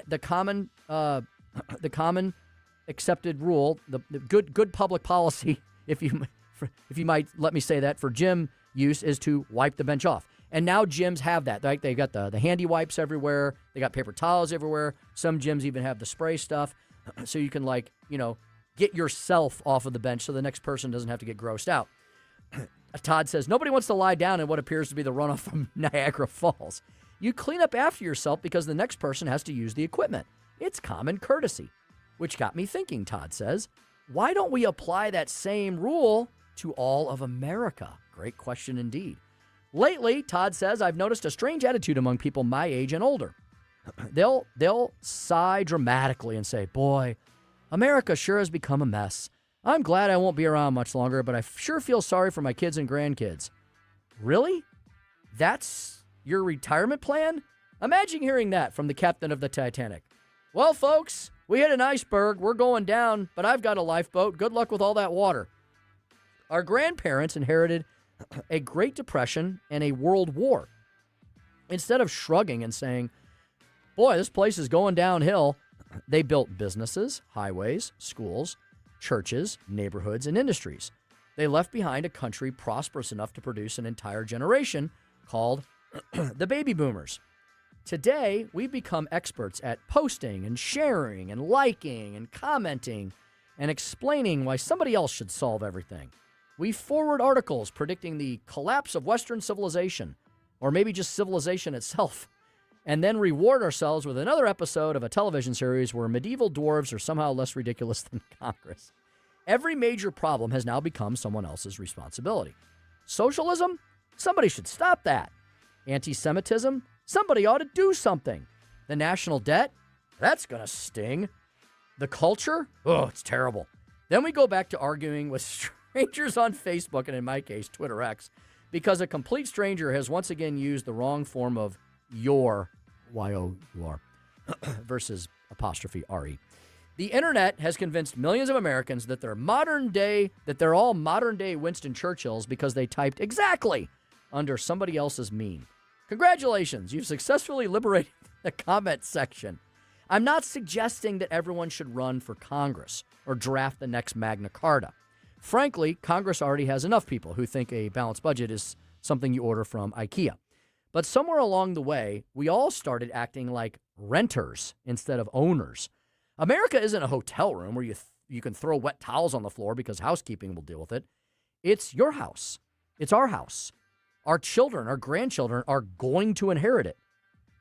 And some of them already are making their way in the world. What kind of world are we leaving them? If you're worried, actually worried about socialism, anti-Semitism, radical Islam, the economy, education, the culture, or something else that the leftist progressives are using as a cudgel to destroy the country, simply announcing that you're glad you won't be around isn't wisdom, and it's not helping. It's littering in the rhetorical sense. The irony is people spend thousands of dollars with attorneys making sure their grandchildren inherit grandma's china cabinet, a piece of furniture nobody under 30 wants, but spend almost no time thinking about the country those same grandchildren will actually reside in. Maybe we need to remember the first lesson we learned at the gym. Don't leave sweat on the bench. And don't leave a bigger mess for the next generation than the one that you inherited. Because unlike Planet Fitness, America doesn't have an employee walking around with a spray bottle. Everyone has heard the rule at the gym. Wipe down the bench, the equipment for the next person. Why don't we apply that same thinking to our own nation? I challenge the growing attitude that says, I'm glad I won't be around. I just feel sorry for my kids and grandkids. Future generations deserve more than our complaints. They deserve our effort. That's from Todd. I'll wrap up by saying they absolutely do, and I couldn't agree more with Todd. He's an excellent wordsmith, and he always delivers an extremely poignant point with a bit of humor along the way to kind of help drive it home. I think it helps us remember it more down the road. You can do things every single day to make our country a better place. You really can. You can start with your hometown. You can start with your house. Then you can start with your neighborhood. You can help with your hometown. You can help with your region. You can help with your state. You can help with your country. You just have to think about something that you can do every day. One of the things you can do here in Missouri is start thinking about what's on the ballot this November, Amendment 3. Right now, in our Constitution, we have abortion on demand and transgender mutilation surgeries of minors without bounds. You can change that by voting for the good Amendment 3 this time around. It's not perfect, but it gets us 99% of the way, or some argue even more, back to where we were as a 100% pro-life state versus the 100% anti-life, abortion, transgender, mutilation state that we currently are. And that's why I would urge you to vote for Amendment 3. We just had a bruising primary, and I know some folks, they maybe never quite got Amendment 4 or 5, or maybe it was something that they weren't just quite ready to buy into, or maybe they completely understood it and they just didn't like that particular plan. That's fine. I am seeing a much broader, much broader coalition for whatever reason on Amendment 3, and I'm glad to see it. But the left is going to gun for it hard, and try to bring it down in flames. Only by having a united force of people who want to do something, who want to clean up the mess, not only in America, but in the Missouri Constitution, will we pass Amendment 3. And that's why I'll wrap up by saying that is one of the most important things we could do this year. And also, try to do a little bit more every day. Don't think that someone else is going to clean up the mess if you're not willing to help out a little bit yourself. And that's the Speaker Stump Speech for today. All right. Well, there we go. I want to thank Todd Showalter for that. He inspired the Speaker Stump Speech today very much. And you can get Todd as well in your email inbox. I heartily encourage it, and it comes complete with fantastic cartoons. When we come back, we're going to speak with Susie Moore, Deputy Managing Editor at RedState.com. A mom and a daughter were forced to cover their T-shirts at a WNBA game featuring Sophie Cunningham. What's that noise all about? Susie Moore will make sense of it next on the Tim Jones and Chris Arps Show, 1019 94.1 News Talk STL.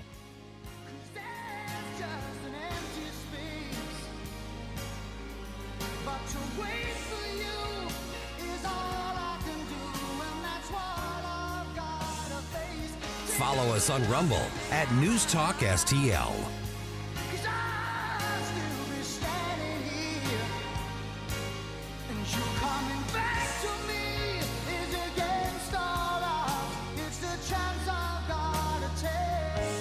From the News Talk STL Weather Center.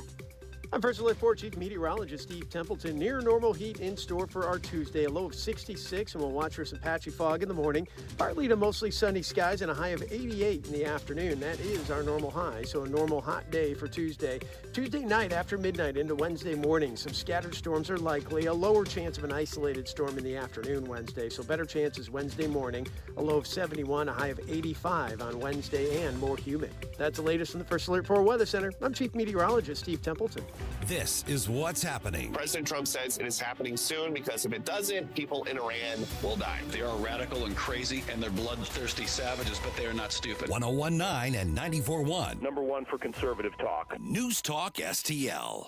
Well, was that a storm last night or what? I hope everything's okay at your homestead. Man, things were rocking and rolling in my neck of the woods. Thunder, lightning, boom, crash, lots of wind, lots of rain. I don't think we had any hail, but I'm not exactly sure. You know what? Maybe I should be calling Curtis Carell, and maybe you should too. If you're concerned about the condition of your homestead after so many of these violent spring and summer storms we've had, then I've got the one-stop shop for you. Tim Jones here to tell you that I heartily recommend and highly recommend Curtis Carell and Carell Roofing Company. You can find them online at CarellRoofingCo.com. That's 2 R's and 2 L's, CarellRoofingCo.com. Curtis Carell has more than 20 years of roofing, siding, and gutter experience. He's in his third decade of roofing in this region. That's why I always say they're your one-stop roofing shop. They're also three things: a locally owned, independently owned, and family-owned company. Do not, if you learn nothing else from this, and I hope you contact Curtis Carell and Carell Roofing Company, but do not do anything with those fly-by-night outfits. Don't be giving them big deposit. Don't be giving them anything. Don't give them the time of day. I'm sorry. You should be using a local hometown fella and his family. They're heavily invested in the community. They have succeeded here. They're living the family dream. They want to continue to live it. They want to continue to expand. They want to do your work as well. What do they do for you? Well, they can fix, repair, replace your roof. Same thing with your siding. Same thing with your gutters. One stop roofing shop and more. They have a location. They're located right in the county of St. Charles. They service the entire region. You can go to their brick and mortar store and see all the great stuff they have to offer you. They got all the samples there. They even have like a full size mock-up of a roof under their roof, which is really cool. You can see, like, I don't know if anybody's seen like a cross section of a roof close up. They've got it at Carell Roofing Company. They're just great people. They do great work, and I would heartily encourage you that if you are concerned at all about the condition of your home, that you should give them a holler. Indeed. You can find out all their information and more by going to their website, CorellRoofingCo.com. That's CorellRoofingCo.com, your one-stop roofing shop. Hey, it's Vic Porcelli. We're sitting here with our great friend, Chris Cooper. Hi, Chris. What's going on, Vic? How are you? I hear you wrote another book. This one's an e-book. Is that right? The Business Owner's Playbook for Financial Clarity. So it is a great book for entrepreneurs, a very short guide. Give people, business owners, the ability to understand key questions that are important, such as succession planning, legacy planning, getting the IRS out of our pockets, right? Because do you like paying taxes? I do not. I don't think anybody likes paying taxes, right? That just makes sense. And then always talking about protection. And then the other thing from a business owner perspective, what is the biggest asset a business owner has? Probably their business itself, right? We need to make sure we understand what the value of that business is as well. So this new book, I'm sure, is incredibly expensive, right? How much? No, it's a free resource. Oh, it's free. We provide guidance, we provide education because we want to make sure people feel educated and understanding because sometimes you don't know what questions to ask, and we need to make sure we help arm people with information to ask the right question. Reach out to Chris and Stacy today at SerenityWealthNow.com. Investment advice offered through Fortis Capital Advisors, LLC. This Susie Moore segment brought to you by Harpo's Bar and Grill in Chesterfield.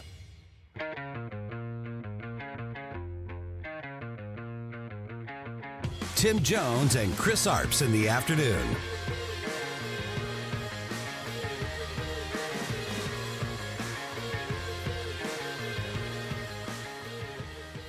We were made to cover up our XXXY shirts at this game. Wait, are you serious? Yes. They gave us shirts. They gave us T-shirts during overtime and told us we had to leave. And this is for the girls. Or cover our shirts. And how much were your seats? $1,000 each around. Yeah. I did notice during the game on the Jumbotron, they put up a woman wearing a shirt that said protect trans rights or something. She's the one who told on. And why did you spend so much on tickets? Why was it important for you to be here today? To support Sophie Cunningham and to support women and women's sports because it's just common sense. Oh, Susie Q, baby, I love you. Susie Q. I'm the boss. How about that? As she does on Monday afternoon, Susie Moore joining us once again. She's at Smoozy Q on Twitter X. You hear her every morning as the co-host of the Mike Ferguson The Morning Show, and she hosts Red State Radio Sundays at 4. And if you even need more Susie Moore, you can check her out at redstate.com. Susie, happy Monday. Thanks for joining us once again on the program. Happy Monday, Tim. Glad to be here. Susie, what is up with the WNBA? They're like an extension of all the they didn't get the memo, Susie, did they, from the results of the 2024 election, where a big chunk of America pushed back on this kind of radicalism, and they seem to be embracing it and putting it on full throttle. Yeah, it's a little hard to figure out. There's one of two things going on. Either they've decided that they can be the bad villainous league and get a lot more attention that way and get a lot more interest in the sport and in the league, even if it means that they have to be the bad guys, or they just, like you said, haven't gotten the memo. Like they are stuck in 2022 and aren't recognizing the fact that you know, the very basis for their league is women's sports, and they need to kind of be mindful of that. So, Susie, that's a really good theory. The first thing you said, like, are we maybe just not seeing the joke? Do they realize that all this attention is, as long as they don't go too far, right? This is good for, maybe this is good for the league and the game. It gets more people's eyeballs on it, gets people attending things. But the problem with that is it's almost as if you're playing with fire, isn't it? It is, yeah, because you can go too far. And how do you there's so many variables involved there. How do you make sure that you don't? I mean, to me, it's a little bit like what they do in wrestling, with like the drummed up villains versus the good guys, that sort of thing. So it kind of gives them a storyline. But I don't think that's what's going on here. I don't think there's a brilliant marketing strategist behind the scenes pulling the strings here. I think they're just bumbling their way into it because they're still locked into the woke mentality, and they think that is a winning formula, and it's not. Mm-hmm. Susie, what do you think happens when, at the very least, Enes Kanter Freedom and Royce White, the former NBA players who are who are, I believe they appear to very much be on the center-right side of the political spectrum. And at the very least, they're calling out this lunacy of men playing in women's sports. What do you think happens when they call the WNBA's bluff and actually seek to actually join the 2027 WNBA draft like they're both threatening to do? Yeah, I don't know how that's going to ultimately play out. My suspicion is that neither one of them is going to truly force the issue, but I mean they're making a very salient point. I mean, the league was, had its little confab last week where it was going to get together and decide how they were going to better define, what a woman is. I guess they didn't consult with Ketanji Brown Jackson, but and they still couldn't come up with how they wanted to deal with it. And because they know they're in a trick box. If they stand firm on the fight and on the idea that these men cannot participate in the league, then how do they address the transgender athlete situation? And so, kudos to Ennis and to Royce for helping to step up and kind of, shine a light on the ridiculousness of the situation. And, so much of what just touched off a lot of this controversy was Sophie Cunningham saying something very uncontroversial. Yes. I mean, she literally said nothing like anti-trans or anything. She just was saying, look, I want to protect girls' sports. I want to protect women in sports. I don't know how you argue against that. It's wild, isn't it, Susie? Conservatives are now saying the exact same thing that the liberal feminists of the 60s, 70s, and 80s used to say, that they now somehow have forgotten that that's what they wanted in the first place. Yeah. I mean, I don't know. We reached peak silly season a couple of years ago, and I think we're still just kind of feeling the effects of that and trying to claw our way out of it. Mm-hmm. Speaking with Susie Moore, Deputy Managing Editor, RedState.com, co-host of Mike Ferguson in the Morning, every morning here from 5:30 to 9 a.m. at News Talk STL. Susie, another epic piece of the height of hypocrisy was exposed over the last few days by Congressman Jim Jordan. And you wrote an article about this that was published yesterday at RedState.com. And I love pieces like, Susie, thank you so much for continuing to write about things like this, because I still feel like no one on the center left, leftist, progressive, Marxist, communist, DSA, whatever they're calling themselves these days, side of the aisle, has ever apologized for these things that we now know were complete and total hoaxes. Susie, the title of your article, quote, "They ran operations each and every time President Trump was running for office. Jim Jordan sounds off." Susie, what was the focus of this article? Why'd you write it? So, yeah, he was on Sunday Morning Futures, and he just was explaining to the host, how the documents as they've come out and been declassified just kind of reinforce what so many of us already thought, and that is that the deep state, if you will, both like while President Trump was in office the first time, or before he took office, I should say, and then while he was in office, and then in the lead up to the 2020 election, they just kept running this same play. And it was like basically anything goes to keep Trump out of the White House. And didn't think, I guess, that was ever going to be exposed or called on to answer for. The thing of it is, you're asking why people on the left aren't, acknowledging this. It's because they're not seeing it. I mean, they're literally not seeing it. It's being shared and viewed and seen and observed in the right media ecosystem. We live in two totally separate media ecosystems at this point. And if you try to show people on the other side what your side is saying, well, it's your side saying it. So it's automatically discounted. Mm-hmm. Mm-hmm. Yeah, and Susie, it's amazing, isn't it? Like the left, I guess their ideas, I guess they're so morally bankrupt that they can't just go toe-to-toe on policy positions. They have to try to game the system, right? Like they want to pack the Supreme Court. They want to abolish the Senate. They want to destroy the Electoral College. They want to create a hoax about someone instead of just arguing on their public policy positions. It seems to be this is their answer on everything. Yeah, basically, because they lose on the issues. If you take all of the partisanship out of it, if you take all the names out of it, and you just look at the policies and you lay it out there and say, okay, well, what do you think? Should biological males be competing against biological females in athletics? 80+% of the American populace is going to go, well, no. So, I mean, and that's an an easy example. But even on the tougher stuff, even when you're talking about taxation, whether you're talking about the economy as a whole, when you take those issues and just lay them out on a policy standpoint, I mean, the left doesn't have the answers. So their only answer is to find a way around it. Indeed. Susie, I saw one of the top trending stories at redstate.com is about one of my favorite issues, which is tracking income migration, how money moves around the country and the companies that take people and prosperity with them. And of course, Susie, we have yet another example. Susie, when does this become an axiom, right? That doing business in California, as beautiful as it is, doing business there sucks, and doing business in other states like Tennessee, Texas, I would argue even Missouri, much better than California, Florida.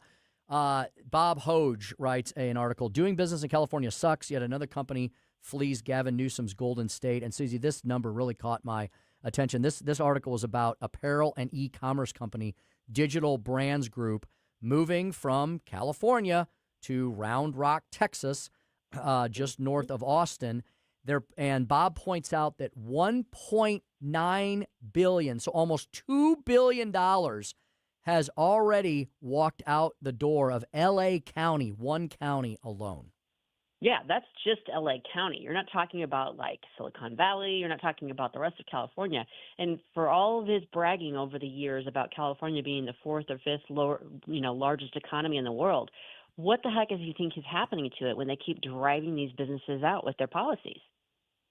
Yeah, it's amazing. And yet, I don't know, Susie, I almost feel like, what's up with Gavin Newsom, do you think? I mean, he's I don't know if his star is fading or if he's like working on Plan B. We don't hear about him as much on the national stage, do we, when we're talking about 2028 contenders? Like the news over the last few weeks has been much more about, AOC and the DSA. Mm-hmm. Well, the energy is around, the younger folk, if you will. And Gavin's actually, he's pushing 60. He's not that young. He's still, he's a good-looking guy. He's always had that going for him. But the problem is he's got so much baggage. And, I mean, we've just barely scratched the surface. There's a lot going on behind the scenes, and they know it. And so he might be just weakened enough that he really does. And some of his benefactors, some of the people that have been his staunchest allies, are relinquishing their hold on power. Nancy Pelosi, she's no longer going to be holding power, and she still holds sway. I mean, I think she can command some of the money and stuff, but she's not really the powerhouse that she once was. She's fading. A lot of the older Democrat, the establishment Democrats, which is where he would have, the lane that he would have fit very neatly into, they're fading, and the energy and the heat is all around the youngsters and the DSA. So that's why you have all this attention on AOC, on Abdullah El Sayed, on Zoran Mamdani. And that doesn't mean that that's what's going to ultimately appeal to the general populace when you're talking about like a presidential election. But that's certainly where all the energy is right now. Yeah, for sure. Speaking with Susie Moore, Deputy Manager at redstate.com. Susie, I know you follow a lot of the big top legal news of the country and of our state here as well. Susie, I haven't really got there's been I feel like I've missed something. There's been like a ton of hubbub around the Todd Blanche nomination, and he was approved. He is now our newest Attorney General. But was that all? What was going on there? Like, was that again something concocted by the left, by the DC intelligentsia? Like, what was their big problem with Todd Blanche all along the way of his confirmation? Well, I mean, he was President Trump's personal lawyer and defended him in the criminal cases. So no one on the left, no one in the Democratic Party was ever going to approve him. And if you look at most of President Trump's nominations and appointments, this time around, they've very few of them have gone anything other than party line. Now, the Republicans have the advantage. So in many cases, that's been enough. But then you've had the people, both the Sour Grapes caucus, like the Bill Cassidys and Tom Tillis's and John Cornyn's, and then, your traditional, hey, I'm going to play the middle, Lisa Murkowski, Susan Collins, folks that try to use that leverage to their advantage as best they can. That's the perfect opportunity. They know ultimately that this is somebody, that this is a nomination that their party wants approved, but they can play it out and draw it out and use it for their own benefit. Mm-hmm. Yep, they can indeed. Susie, we will be listening to you tomorrow morning on the Mike Ferguson in the Morning Show. And, of course, we want to remind folks to check out Susie at redstate.com and also listen to her show, Red State Radio, that she runs on Sundays at 4 p.m. You can always find her at SmoozyQ on Twitter X. Susie, thanks for everything. Great to speak with you, and we'll talk to you again soon. Thanks, Tim. Have a great evening. You too as well. Man, I'll tell you what. Our shows always fly by, and I'm happy when they fly by on a Monday. Hope you enjoyed the ride as well. If there's anything you want to check out or to recheck out that we discussed today, we podcast every single program here at News Talk STL. We podcast all the weekday offerings. We podcast all the weekend offerings. We have a fantastic weekend lineup. I brag on it all the time. I do help run 2 of the shows on the weekend, but it's not about that. We've got a multitude of shows. I help do Jeff Co. Patriot Radio, which is at high noon on Sundays, and then I co-host State Freedom Caucus Unfiltered with Nick Schroer at 7 p.m. on Sundays. And we have a ton of other shows, kicking things off with Randy Tobler. We've got health shows. We've got do-it-yourself shows. We got financial shows. We got the Great Outdoor shows. We got the Right Mind show. We got all kinds of great programming. Everything is podcasted. So if you missed something, don't worry. Just go to wherever you obtain podcasts and type in either the station, and like the whole menu will pop up, or the particular show name. And you can type that in as well. In addition, I mentioned some events we've got coming up. We've got the St. Louis County Lincoln Reagan Day dinner, September 19th. And the week after that, we have the Paul Kurtman hosted, along with all of us here, including yours truly at News Talk STL, the Leadership for America dinner featuring Nick Shirley. So if you're looking to try to figure out, to remind yourself what it was that Tim mentioned today, all you got to do is go to newstalkstl.com. We're, of course, on Rumble, Facebook, Twitter, YouTube, and Instagram, and more. When we come back, we're going to talk about the very sad case. We had some really sad news coming out of Hollywood. A young actor passed away, Hayden Panettiere. And I will promise to lighten things up as well and talk to you about discuss with Joey some of the shows. Now the kids are going back to school and all that, like the big new releases come out as we head into the fall and the winter. All that and more, and the story behind the story, a famous festival, famous festival indeed, will be the story behind the story today at Larry Connor's USA. I'll tell you what all those things are when we return here on the Tim Jones and Chris Arps Show, 101.9, 94.1, News Talk STL. Like us on Facebook at News Talk STL. Something's always coming, you can hear it in the ground. It swells into the air with the rising sound. This hour of Jones and Arps is brought to you by Stiefel. Contact your Stiefel financial advisor at Stiefel.com. That's STIFEL.com. From the News Talk STL Weather Center. I'm First Alert 4 Chief Meteorologist Steve Templeton. Near normal heat in store for our Tuesday. A low of 66, and we'll watch for some patchy fog in the morning. Partly to mostly sunny skies and a high of 88 in the afternoon. That is our normal high, so a normal hot day for Tuesday. Tuesday night after midnight into Wednesday morning, some scattered storms are likely. A lower chance of an isolated storm in the afternoon Wednesday, so better chances Wednesday morning. A low of 71, a high of 85 on Wednesday, and more humid. That's the latest from the First Alert 4 Weather Center. I'm Chief Meteorologist Steve Templeton.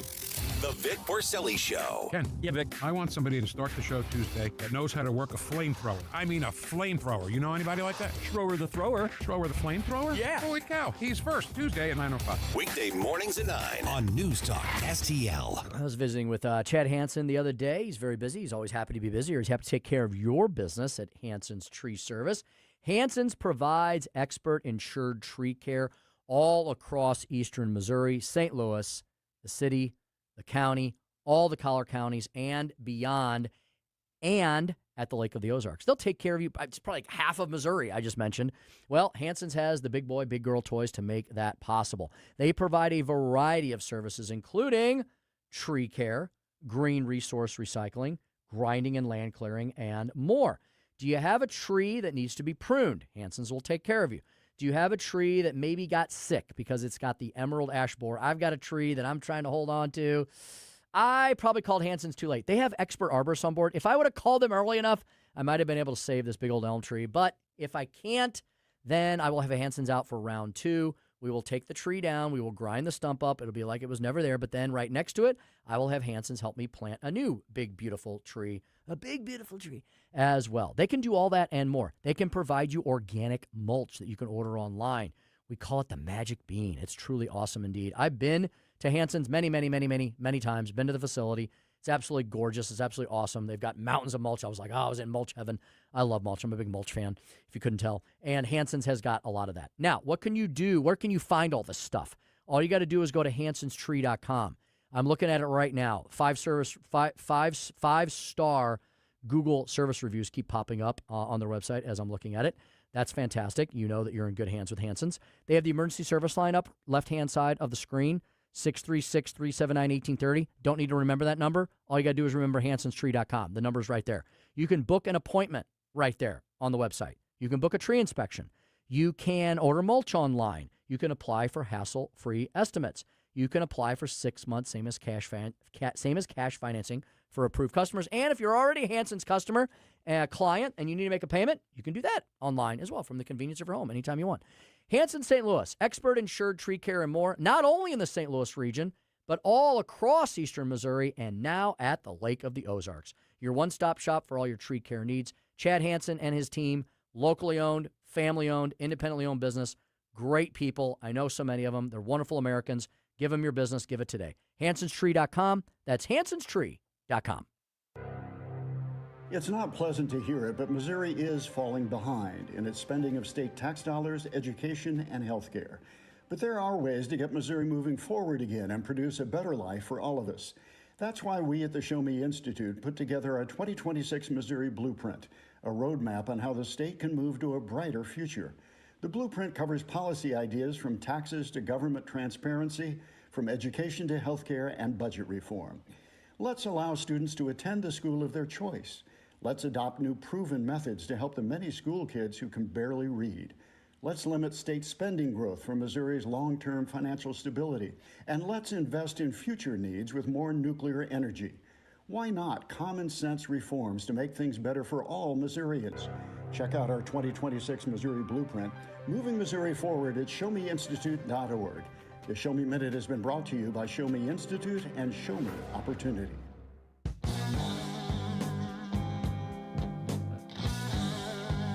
You're listening to Tim Jones and Chris Arps.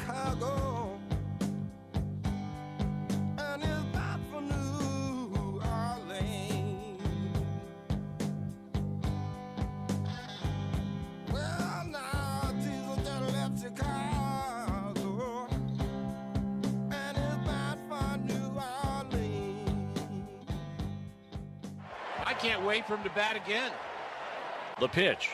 A swing, and there's a drive, and that's hit well to right field. That's deep to right. That ball is gone. That ball is gone. Unbelievable. 3 at-bats in the big leagues. 3 home runs for Joshua Baez. A 3-run lead for the Cardinals. He is homer to center, homer to left, homer to right. Oh, my goodness.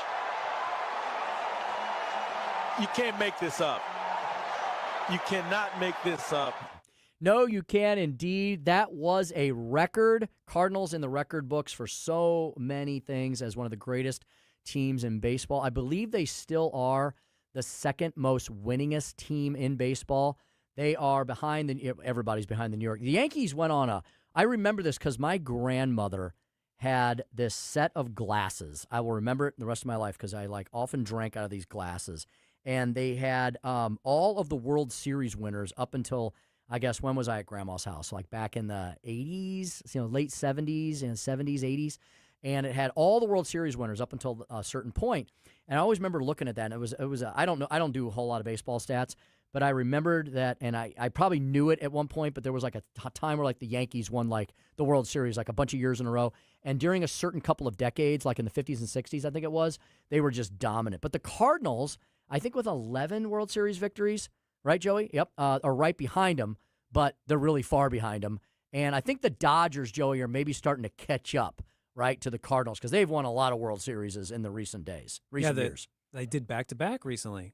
Yeah. And then the Yankees, what was it, 27 championships? Something 11 like to that. 27. It's a little lopsided there. Yes, indeed. So, Joey, how about that? This guy, Joshua Baez, I heard everybody was really getting into it because his family was all there. He just got called up from the minors, right? And he breaks history by hitting 3 home runs in his first 3 at-bats. Joey, you mentioned that for a while up on the big screen when he was coming up during those at-bats, his batting average was 1,000. And, man, the slugging percentage must have been off the charts. His mom wasn't even that impressed because she had seen him hit 4 home runs in one game in the minor league, so she was just expecting it. Indeed. So, Joey, I looked it up, and if you just look at the normal standings, you would think, oh, the Cardinals season's over. They did well. They did better than expected. They're 3 games over 500, but they're 13 games back. What you got to look at next, especially this time of year, because, Joey, I was looking at the schedule. There's only like 3 homestands left. We know we've got about maybe 6 weeks of baseball left before the playoffs. The Cardinals are 3 games back from the NL wildcard race. Now, it is a very, as Joey mentioned earlier, a contentious league, the NL. But you've got the Cubs, who are 5 games on the plus side. You've got the Phillies, who have a wild card right now today. The Padres have a wild card right now today. The Diamondbacks are 1 game back. The Marlins, I didn't know they had a team still, are 3 games back. And the Cardinals are 3 games back. So, Joey, we got a lot of baseball left. I guess never say never. This is going to change, and hopefully it changes for the better. Yeah, it's a rebuilding year, so any success is something to celebrate. And some of my favorite memories this summer is just laying in the pool, floating, and listening to the game on the radio. It's just a lot of fun. Have you picked up every single type of giveaway possible this year? Just as many as Big Boss Joe will let me. Yes. I did pick up the beautiful powder blue jerseys. Yeah? And I look so good in that. So that's my favorite thing I've gotten so far this year. Joey, before I kill too much more time, tell me about Hayden Panettiere. What do we know her from? Why was she uber famous? And do you know anything about, unfortunately, the her sad passing? I didn't really follow her too closely. She was in that show Heroes, which is a nerd show, and then she was in Nashville, which is a musical country music show that I didn't really follow. But I did watch all the Scream movies this past year to get ready for the 7th one, and she's in 2 of those, so that's the first thing that I thought of. And then reading all the stuff that's been coming out, she has postpartum depression and some struggles with alcoholism and drugs, and she's been a child actor, so it is that trope as well. Mm-hmm. And she lost her brother randomly 3 years ago. They were about the same age. He had an enlarged heart, so I wonder if there's some medical conditions within the family as well. So maybe she was living in South Carolina in an apartment. You'd think a big famous actress, she'd be living somewhere in California. I wonder if she was working on something or hiding from something. Yeah, some sadness, some tragedy, some demons, and just because, folks, just be appreciative of every day you have. We dealt with some tragedy recently in our family. Not really ready. I mentioned it briefly a week or so ago. I'm not really ready to talk about it, but it wasn't a family member, but it was somebody very close to the family. These things are always tough. They're always difficult. Be blessed for every day you have.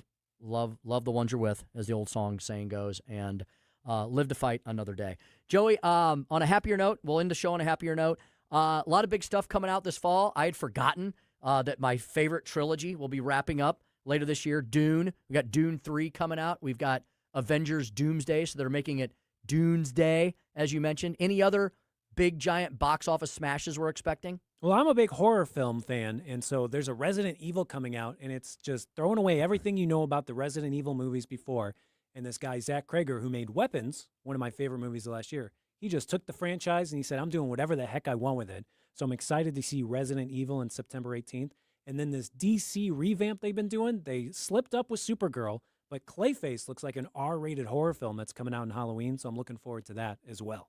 So I've told you I'm not a huge slasher horror film guy, but there's certain horror films I get into. I love the aliens here. I love the sci-fi stuff, the space exploration stuff. Joey, I like the zombie stuff too. So I like the Resident Evil series.